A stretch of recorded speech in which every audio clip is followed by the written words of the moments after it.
මම අද ඔයාලට කියන්නේ නිකෝසියාවේ තියෙන ලස්සන පල්ලියක් ගැන. ඒ තමයි පනයියා ක්‍රිස්තෝස් පිලියෝතිසා කියන පල්ලිය. මේ පල්ලියට මේ නම හැදිලා තියෙන්නේ ශුද්ධ මරියතුමියගේ නිරූපකයේ දිසූ ගුහාව නිසා.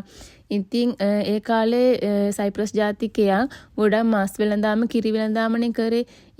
ඉතින් මෙයාලා මහර සත්තු බලාගෙන ඉද්දී මෙයාලට එකපාරට එළියක් දිස්සලා තිනා මේ ඈත ගුහාවෙන්. ඉතින් මෙයාලා ඒ එළිය එන පැත්තට ඇවිදලා මේ ගුහාව හොයාගෙන ඉද්දී මෙයාලට මරියතුමියගේ නිරූපකය මෙතන දිස්සලා තියෙනවා.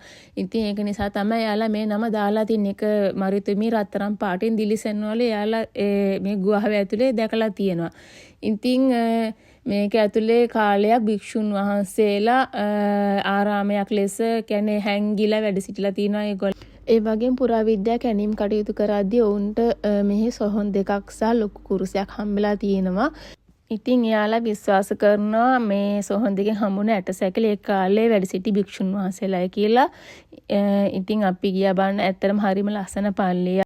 ඉතින් සංචාරකයන්ගේ පහසුව සඳහා එලිවේටර් එකකුත් තියෙනවා. ඔයාලට කැමති නම් ඒක යන්නත් පුළුවන්.